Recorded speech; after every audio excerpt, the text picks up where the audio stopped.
Hi, it's Susan Nicely, and welcome to today's episode of I Travel Nurse TV. Nice to see ya. Today's episode is on retirement planning for travel nurses. Retirement? I mean, does any nurse actually think that they're really going to retire? Well, I got to tell you, with our low wages, it does make retirement very, very difficult. I mean, I know a number of nurses, including my own mother, that had difficulty in retiring because, they either didn't have a retirement plan established at their place of work, like their, regular hospital job, or nobody ever taught them about retirement. Now, you know what? Many years ago, back in Las Vegas, an attorney named Garrett Sutton, he is on the Rich Dad Advisor series with Robert Kiyosaki, best-selling authors. And we were going to actually do a segment for nurses on this kind of issue. We were going to have an all-day seminar at the Tropicana, and it was going to be a really, really big deal. But unfortunately, that went south due to some misconduct with my child, who is now missing, my little boy, Adrian. So I'm going to give you a short synopsis about retirement planning for nurses. That's why I said there's a number of different ways you can do it. Now, okay, many years ago, when there was only a few travel nurse companies, such as like Cross Country Staffing, Medical Express, and so forth, it was a lot easier for nurses to only stick with one company and then take advantage of their benefits. Now, Cross Country is like one of those that has, retirement plans, along with Fast Staff was another big one that dropped a lot of money into nurses' 401k plans and so forth. But the trouble is that the travel nurse industry has expanded so much, and there's so many different travel companies and so many different options.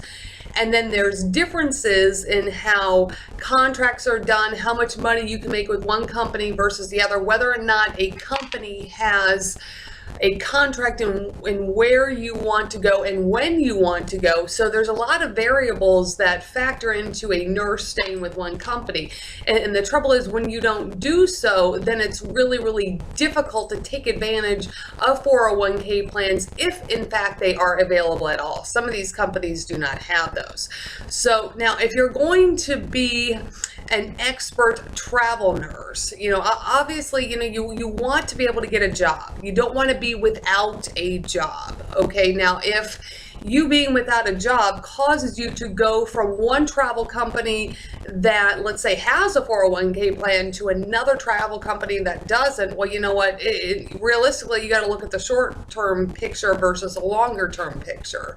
So these are factors you have to think of. Now, some of these travel companies, they only will match contributions in the old-fashioned way, like if you're there for greater than 5 years, or you have to be there for at least 1 year, and then they only drop 20% and you move up down the road. That is the traditional 401k setup that many regular employers even do. But realistically, you as a travel nurse are probably not going to be with the same company 5 years down the road. Okay, so what does that mean for you as far as planning for retirement?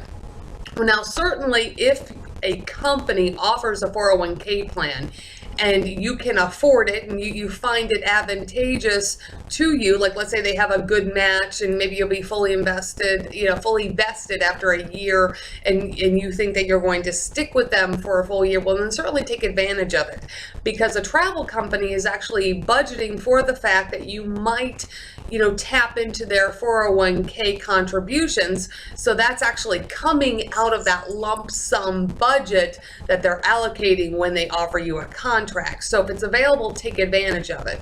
But then now, what happens after you leave the company for whatever reason? Now, of course, we know you can transfer 401ks.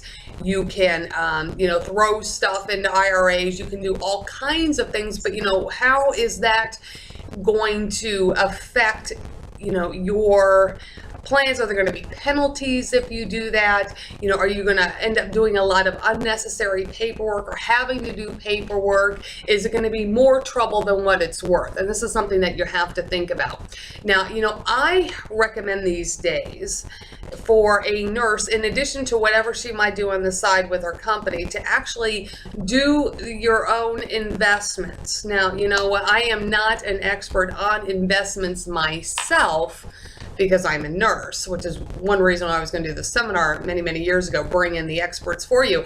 But, there's many different ways that you can invest. If you're really savvy in real estate and you want to learn about the real estate industry, there's investments in real estate. But, I was actually a real estate agent in Las Vegas, and I got to tell you, that's a little tricky when it comes to flipping properties. I know nurses have tried to do that, and and sometimes you get yourself into a mess and you don't make as much money as you want.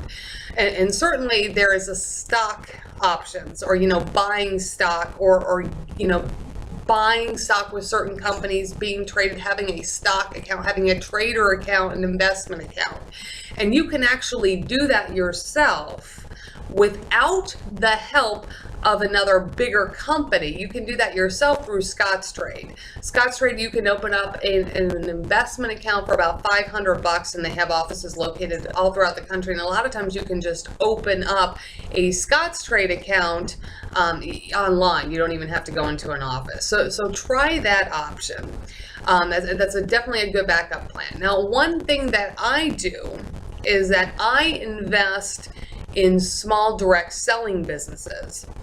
Now, my purpose is to actually earn income towards retirement.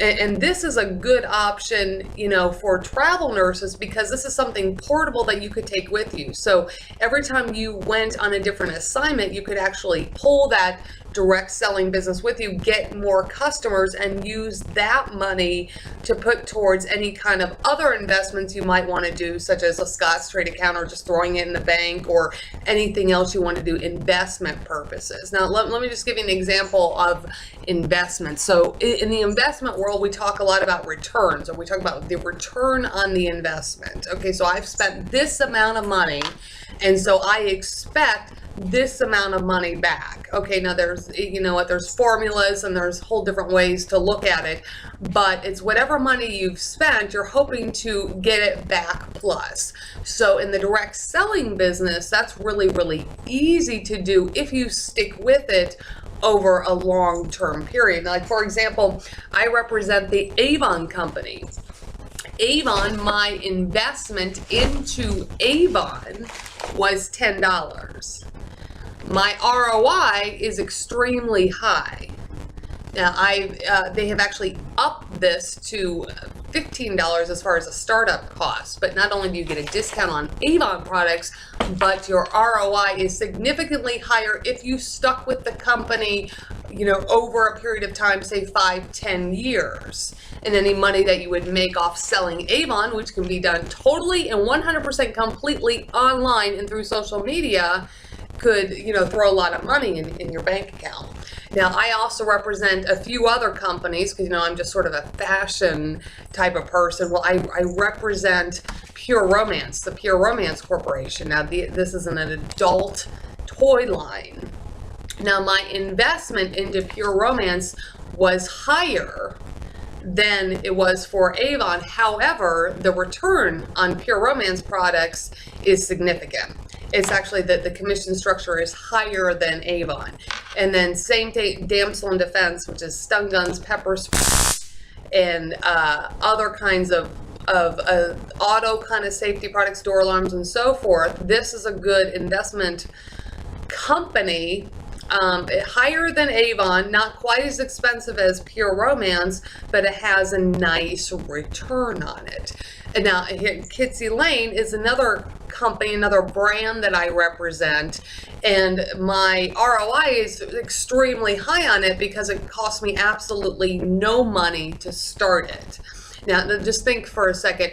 You spent thousands and thousands of dollars in tuition to get your nursing degree, And then how long did it take you to pay back those loans or pay back any of those expenses before you started actually seeing your money back? Okay, so think of that as a return. Kitsy Lane cost me $0 and I have no maintenance fees. But see, so these are options. Running small business, having a small business on the side, or using companies like Scottrade, and then of course doing whatever you want to do with your travel nurse company's 401k plans. But you know what, I recommend that you do something else besides just having a travel nurse company's 401k plan, because it's very, very likely, even with the healthcare industry and all of its changes, there's a possibility that company may not be there a few years down the road. I mean, CrossCountry is one example. When you look at their stock prices, a few years ago, they were at $11 a share. And like as of yesterday, they were down to about $8 a share. So things can change all the time. But look for other ways to invest your money, other ways to make money, and chalk that into your retirement, your retirement planning. And then also consider getting a financial planner or getting a retirement planner to help you set up and establish something that you can have in the long term. So that's today's episode of I Travel Nurse TV. I'll see you next time.